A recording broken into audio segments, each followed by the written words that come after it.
स्वागत है आपका स्टार न्यूज भारत में। मैं हूं आपके साथ दोस्तों परवेज अंसारी और आप देख रहे हैं हमारा खास प्रोग्राम स्टार शख्सियत। आज स्टार शख्सियत में हमारे साथ एक ऐसी शख्सियत जुड़ी है जो काफी लंबे समय से समाजवादी पार्टी में जुड़े रहे और लंबे समय से समाजवादी पार्टी के विधानसभा अध्यक्ष हैं। हम बात कर रहे हैं नवाबगंज 121 विधानसभा की। हमारे साथ मौजूद हैं अनिल गंगवार। प्रजात जी, अनिल गंगवार की अगर बात की जाए तो परवेज साहब, मैं भी काफी स्वागत अपनी तरफ से भी अनिल गंगवार जी का स्वागत करना चाहूंगा आप अपने खास प्रोग्राम में। अगर बात करें अनिल गंगवार जी की तो लंबे समय से लगभग सन 2007 से आप विधानसभा अध्यक्ष हैं।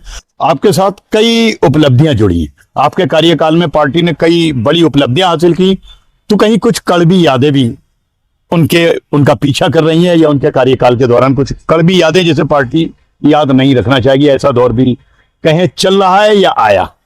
तो अगर बातचीत करें तो अनिल जी, सबसे पहले तो स्वागत करते हैं आपका। बहुत सीनियर लीडर है पार्टी के। आप लोगों का भी, सबका, पत्रकारों का सबका स्वागत है।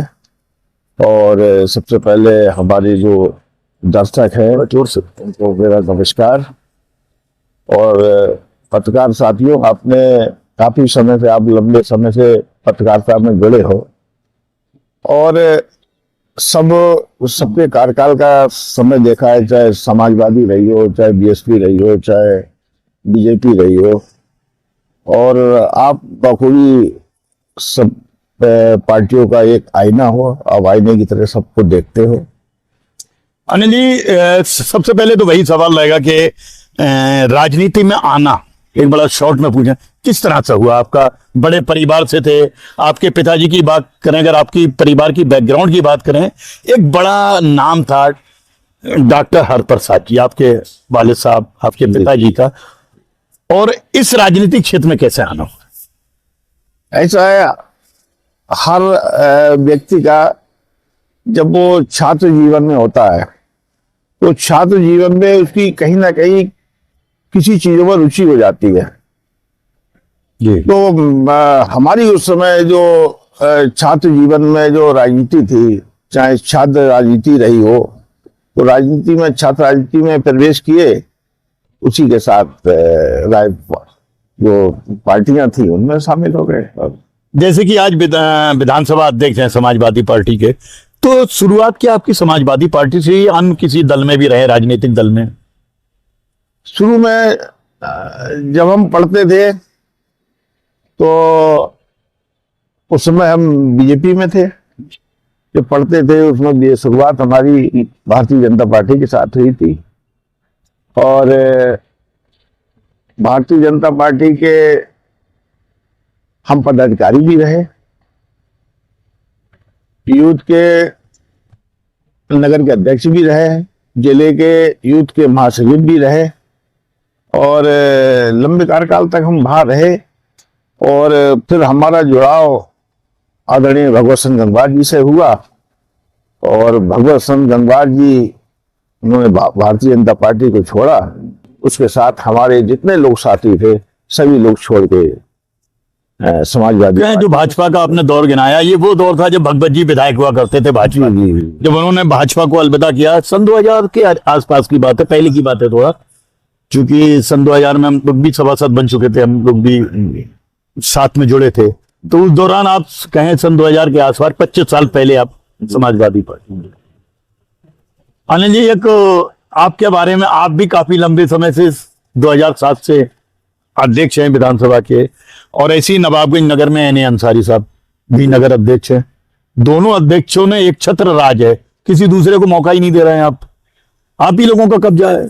नहीं, हमारे पहले हमारे साथ नगर में शफीर अहमद बबलू नगर अध्यक्ष रहे थे और काफी लंबे समय तक वो नगर अध्यक्ष रहे, हम विधानसभा अध्यक्ष रहे। उसके बाद हमारे गुरुजी जनाब एन.ए. अंसारी साहब हैं और लेकिन लंबे समय से है, बहुत लंबे दशक तो हो चुका होगा समय से है। और ऐसा है, नगर के अंदर जो नगर के लोग जो चाहते थे उसी हिसाब से उनको रखा गया ना। नगर के लोग कैसे चाह लेंगे? अगर नगर के लोगों की चाहने की बात हो, अनिल जी, अगर बात करें जैसे एन.ए. अंसारी साहब हमारे भी चाचा हैं, लेकिन चूंकि पत्रकारिता और ये राजनीति एक ऐसा पेशा है, जब इंटरव्यू में हो तो सच जो होता है उसको दिखाना, उजागर करना लोगों के सामने। अगर वो वाकई जनता की पसंद होते तो चेयरमैन ही लड़े, बहुत कम वोट मिले, 200-300 वोट मिले, कभी सफल नहीं हुए, तो जनता की कैसे पसंद हो जाएंगे वो? ऐसा है, राजनीति वोटों की और संगठन में अंतर है।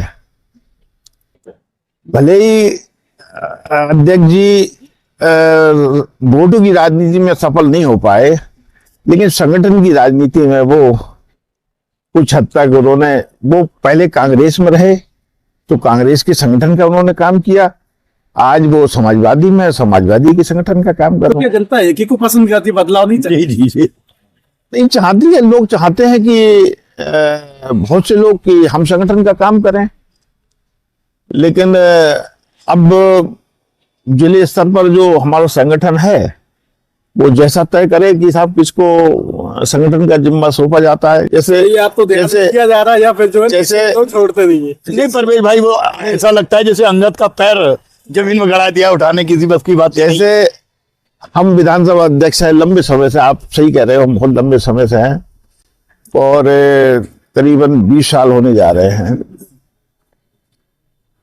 हमारे काम करने का तरीका जिला स्तर पर या विधानसभा स्तर पर, हमारा जो संगठन का जो स्वरूप है, जो ढांचा है और हमारे जो लोग हैं, हम एक परिवार की तरह हैं। हम अपने संगठन के जो हमारे सदस्य हैं, हमारे चाहे सेक्टर प्रभारी हों चाहे बूथ स्तर के प्रभारी हों, तो हम लोगों से, हम भले ही अध्यक्ष हों लेकिन उनसे प्रेम मोहब्बत के साथ और संगठन जैसे चलना चाहिए प्रयास करते हैं कि अच्छे रूप में चले, तो लोग हमें पसंद करते हैं, तो बनाए हुए हैं। संगठन में सभी लोग खुश रहते हैं, किसी तरह का जो है वैसे अभी तक नहीं रहता है। वैसे अभी तक तो हमें कहीं ऐसा नहीं लगा कि कोई ये कहे कि इनको हटा के किसी और को बनाया जाए। हालांकि हमने कई बार कहा कि हमसे अच्छा कोई और काम कर सकता हो, उसे संगठन की जिम्मेदारी दे दी जाए, क्योंकि हम बहुत लंबे समय से कर रहे हैं। लेकिन लोग हम पे भरोसा करते हैं, भरोसा जताते हैं। नेता भी, जिले के स्तर के भी, हमारे विधानसभा के सभी नेता लोग, सभी हमारे सेक्टर प्रभारी, सभी बूथ के प्रभारी, सब लोग हम पे आस्था जताते हैं, तो हम ध्यान कर रहे हैं संगठन का। ऐसा तो नहीं है कि अब आपने जब जिले के आला अधिकारियों से, जो पदाधिकारियों से, क्या आप भी ऊब गए हैं, या आपका कोई दूसरा नया सपना तो नहीं कि विधानसभा लड़ लिया जाए, बिलासपुर मुखी लड़ ली जाए, इसको अलविदा कहा जाए? नहीं, ऐसा नहीं है। अब जैसे कोई चुनाव में माहिर होता है, कोई संगठन के काम में माहिर होता है। हालांकि जिला स्तर पर आदरणीय वीरपाल सिंह यादव जिला अध्यक्ष थे, तब मैंने उनके साथ काम किया। उसके बाद दूसरे जिला अध्यक्ष आए थे, उनके साथ काम किया। बड़े भाई सुरेश यादव जिला अध्यक्ष रहे, उनके साथ काम किया। भाई रगम मौर्य जिला अध्यक्ष रहे, उनके साथ काम किया। और आज हमारे ग्रुप हो या हमारे राजनीतिक रहे जिला के भाई आदरणीय भगवत सिंह गंगवार जी, उनके अध्यक्ष में भी हमने विधानसभा काम किया। आज कश्यप साहब हमारे जिला अध्यक्ष जी, तो काफी लंबे समय से आप जुड़े हुए हैं और अध्यक्ष के पद पर, तो सबका सपना होता है मेरा प्रमोशन हो, कुछ आगे बढ़ू, तो आपने यही तक सीमित क्यों? ऐसा है कि चॉइस होती है लोगों की, हम जिले पे पहुंचे, लेकिन हम अपने लोगों में ही मस्त रहते हैं। और जो आपका अपना है सभा में अपना जो दायरा है, अपने विधानसभा स्तर के ही लोग, यही संगठन हमारा अच्छे ढंग से चलता रहे और आने वाले चुनाव में हम ज्यादा से ज्यादा मजबूती के साथ उभर के आए और सरकार जद्दोजहद। आपने कहा कि आगे जाकर हम फिर सत्ता में, आपके कार्यकाल के दौरान हमने देखा नहीं जी कि आपके कार्यकाल 2 बार आपने विधायक, आपके कार्यकाल में विधायक 2007 और 12 में, आज आप सत्ता से बाहर हैं। उसके बाद लंबे समय से काफी हार का सामना करना पड़ता है। आत्मबल तो नहीं डगमगा गया आपका काम करते करते। जैसे अभी बैंक का चुनाव ले, अगर बैंक के चुनाव की बात करें तो वो तो एक सप्ताह का ऐसा चुनाव तो हमने भी देखा कि कैसे जीता। तो इन चीजों ने आपको कहीं कमजोर तो नहीं किया, आत्मबल आपका डगमगाया तो नहीं? ऐसा जब मैं अध्यक्ष बना था उस समय बहुजन समाज पार्टी की सरकार बनी थी। उस समय हम लोगों ने बहुत धरना प्रदर्शन आंदोलन किए थे और दबाव भी बहुत था कि हम लोग प्रदर्शन ना करें, फिर भी हम जबरदस्ती करते थे। जेल भरो आंदोलन हुए, 2 बार हम लोग जेल भी गए, 100-200 लोग की संख्या में हमने गिरफ्तारियां दी। तो हम लोग डरते नहीं, और खासतौर से समाजवादी वैसे ही नहीं डरता, हमारे लोग भी नहीं डरते। आज आदरणीय मंत्री एक आह्वान कर दे तो हजारों की संख्या में लोग गिरफ्तारी देने को तैयार किसी भी आंदोलन से। तो ना हम हमारे कार्यकाल में 2 बार आदरणीय मंत्री विधायक बने, 1 बार सरकार बनी, सरकार में हम अध्यक्ष रहे। पूरे क्षेत्र में हमने प्रयास किया कि अच्छा से अच्छा काम हो, या जहां जिसने जो कहा करने लायक हुआ वो हमने काम किया। अब चाहे हमारे कार्यकर्ताओं उनका मनोबल बढ़ाया, चाहे काम की बात रही हो,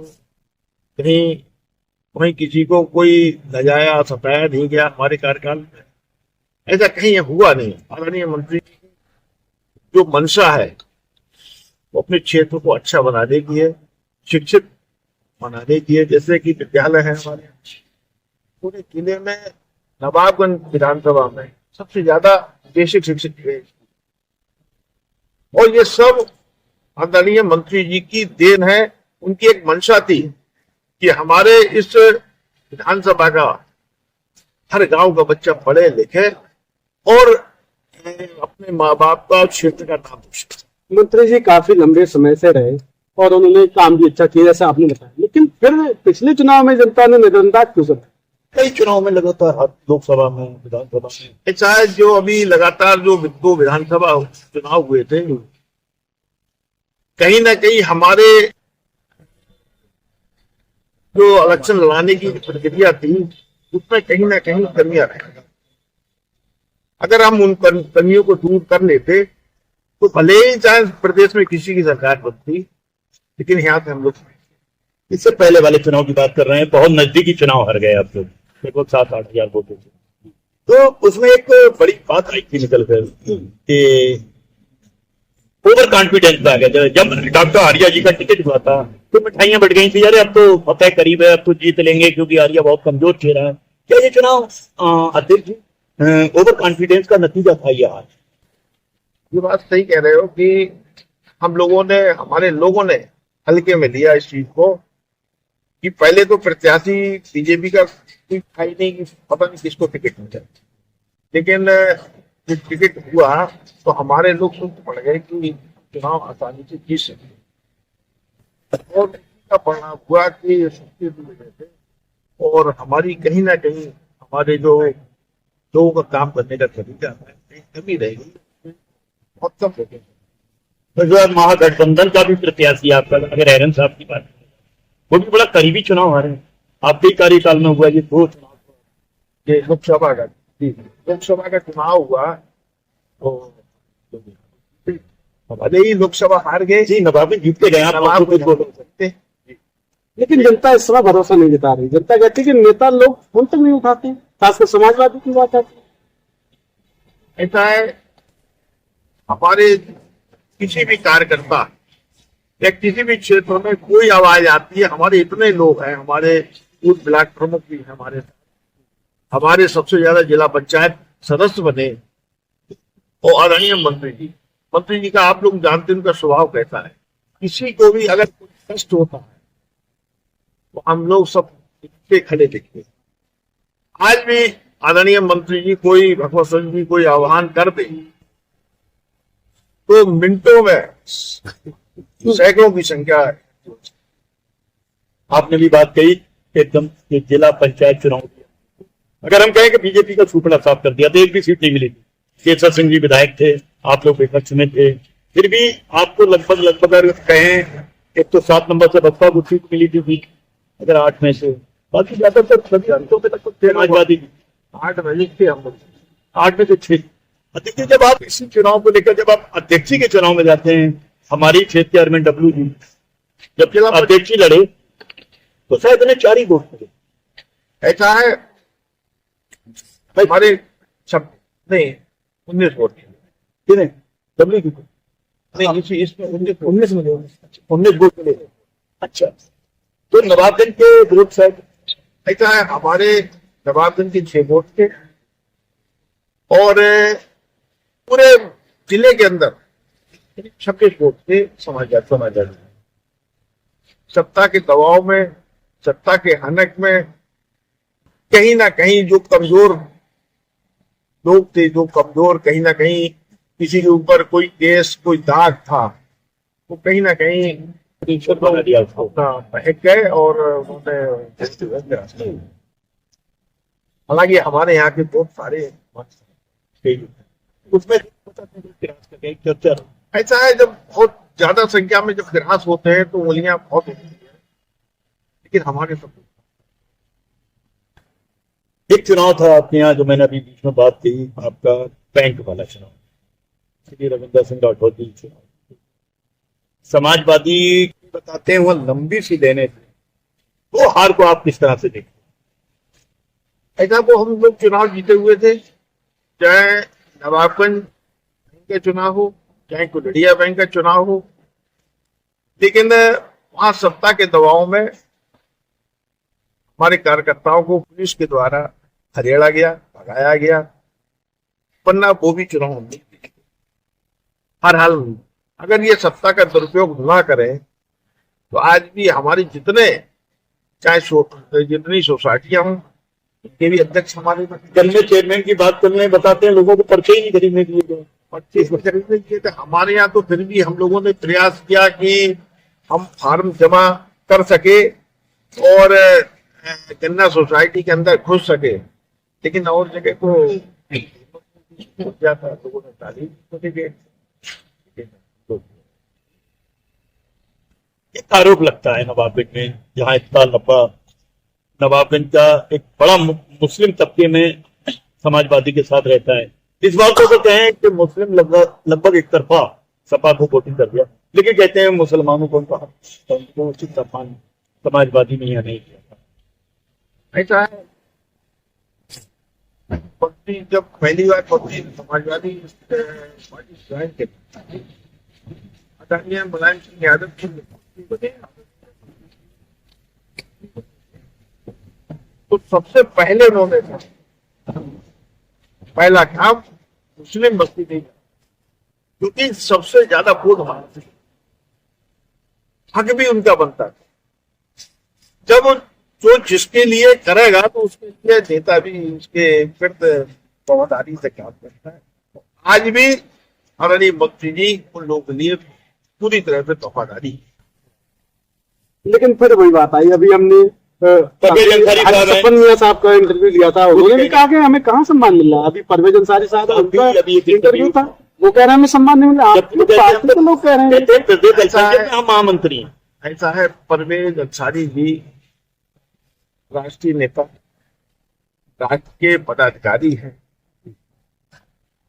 वो प्रदेश की मीटिंगों में जाते हैं, वहां अगर उनको सम्मान ना मिलता हो तो वो कहेंगे समाजवादी ने सम्मान नहीं दिया। लेकिन जिस घर में वो रह रहे हैं उसी में नजरअंदाज किया जा रहा है। कह रहे हैं नवाबगंज में जब हम प्रदेश के बड़े पदाधिकारी बन, आपने बगैर एक मशहूर जगह है, आपका अड्डा है। परवेज अंसारी अधिकांशतः बाहर रहते हैं, आपने देखा होगा, कभी कभी उनके फोटो देखे होंगे, कभी कश्मीर है, कभी दिल्ली है, कभी लखनऊ है, कभी बंबई है, वो बड़े बड़े नेताओं के साथ रहते हैं। आज सपन वो तो घर पे ही पता नहीं रहता है कि कहाँ समय है, इसलिए उनको सूचना नहीं मिल पाई हो, वरना अगर सूचना मिलती तो परवेज अंसारी जरूर मीटिंग में। परवेज भाई हमारे कह रहे हैं हाजी सपन मियां ताऊ तो बहुत पुराने आपके साथी, उन्होंने भी कहीं ना कहीं ये पीड़ा बयान की थी। जनाब हाजी सपन मियां हमारे बुजुर्ग हैं, सरपरस्त है, आदरणीय मंत्री जी ने मामू देखे बताते हैं, हम चाचा कह के पुकारते,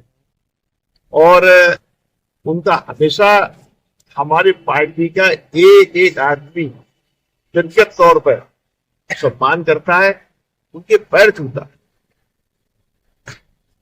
तो और ये तो आप कह रहे हैं ना, छप्पन मियां साहब तो कह रहे हैं हमें नजरअंदाज किया जाता है, नहीं, वो सम्मान नहीं मिल पाता है। ऐसा हो सकता है कि उनकी नजर से हम वो सम्मान नहीं कर पाते हो, लेकिन हम लोग अपनी तरफ से पूरा सम्मान। मामा को भांजे से भी काफी शिकायत थी, जैसा कि आप बोल रहे हैं। ऐसा उनका मामा भांजे का ऐसा रिश्ता है कि रूठने मनाने का, वो रूठते हैं, मनाते हैं, वो मनाते हैं। अनिल जी, अब भी आप अध्यक्ष ही हैं, विधानसभा अध्यक्ष हैं। आगे बिल्कुल हमारे सामने जिला पंचायत चुनाव है। पंचायत चुनाव में जैसे आपने कहा 8 में से हमने 6 जीती, क्या वो इतिहास दोहराने के लिए समाजवादी फिर तैयार है? हम सब लोग हमारा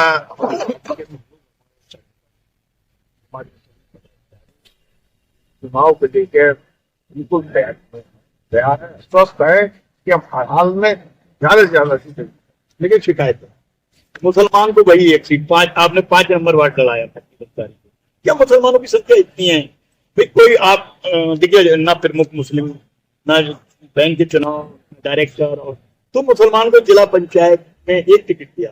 आप अध्यक्ष हैं।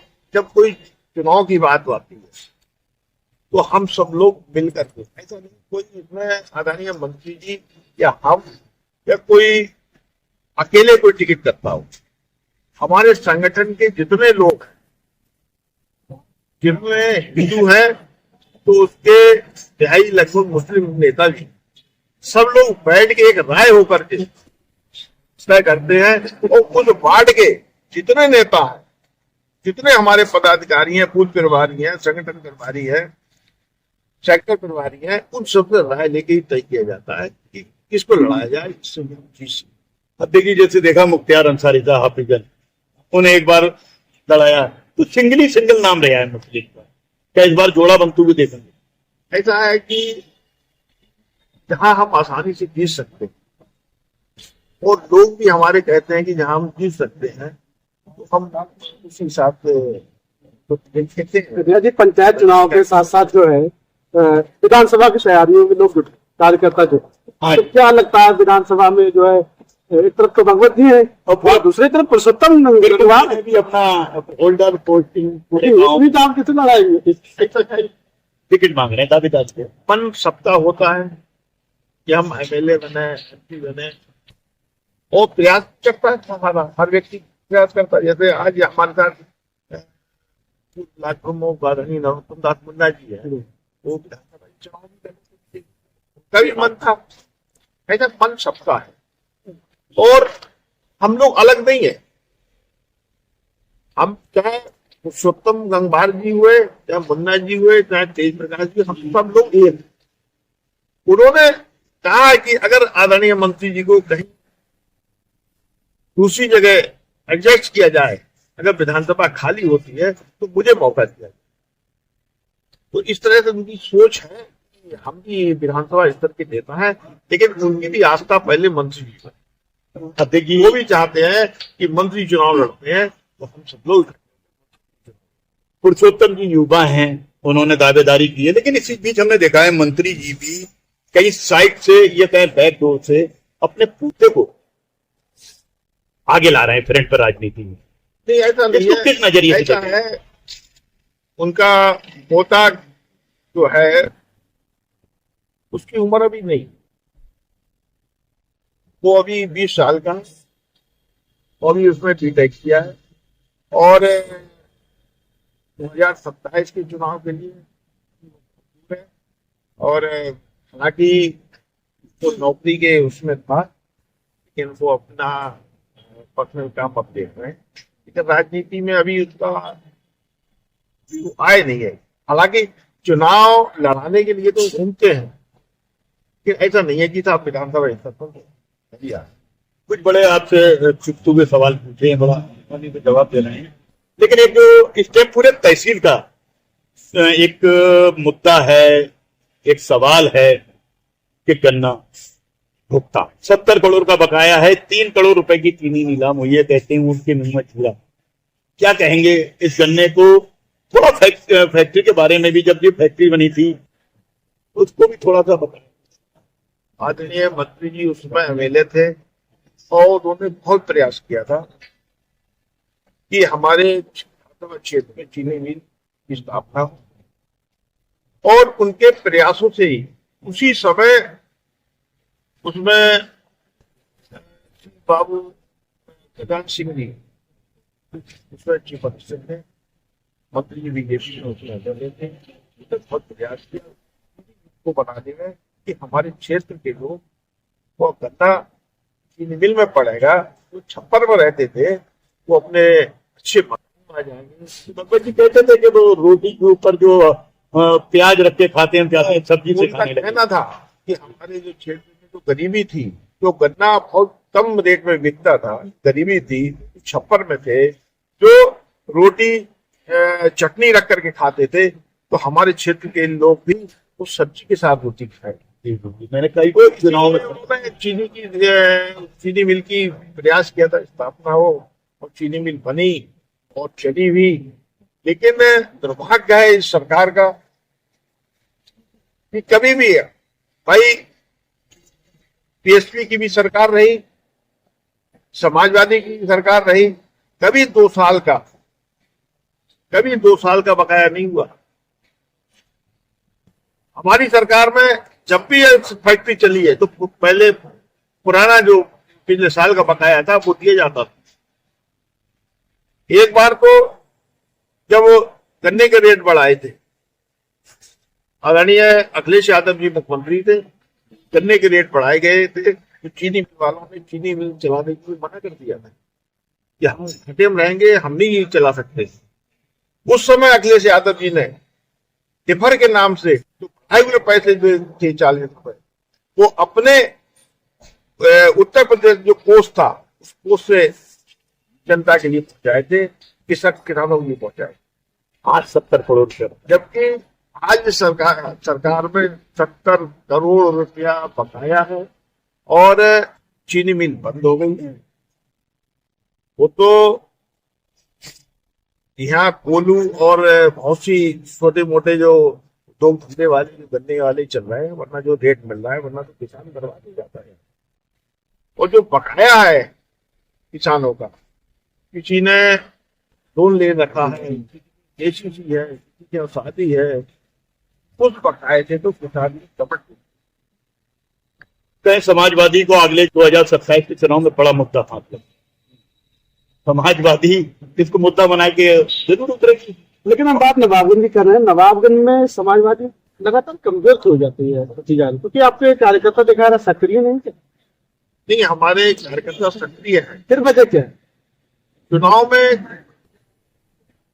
चुनाव लड़ने का जो तरीका होता है, कहीं ना कहीं हम लोगों की कमियां रही, तो हम उन कमियों को दूर नहीं कर पाए और हम चुनाव में पिछड़ गए। वरना हर हाल में तो उस गलती को सुधारने का काम करें।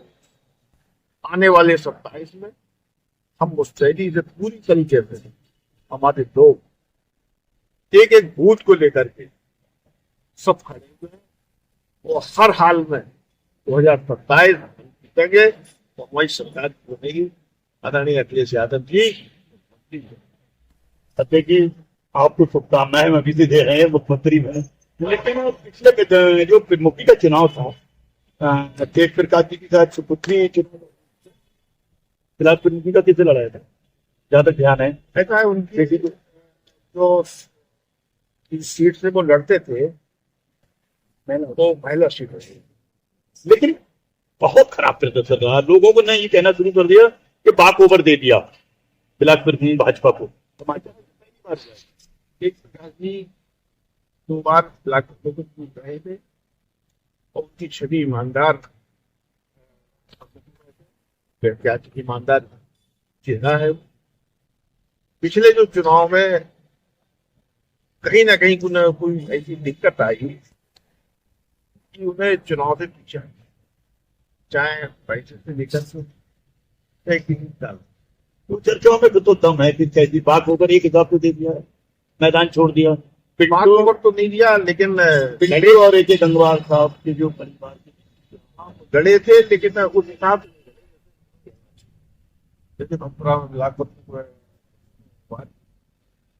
लड़े, ये भी वोट मिले, लेकिन सत्ता के नाम में वो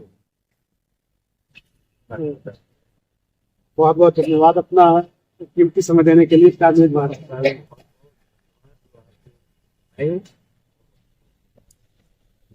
तो स्टार शख्सियत में ये थे हमारे साथ नवाबगंज विधानसभा अध्यक्ष अनिल गंगवार, जिनसे हमने जो है राजनीति को लेकर तमाम बातें की और आने वाले 27 को लेकर भी बात की, पंचायत चुनाव को लेकर बात की। अगली जो है शख्सियत क्या रहेगी स्टार न्यूज़ भारत पर, वो भी देखते रहिए हमारा खास प्रोग्राम स्टार शख्सियत।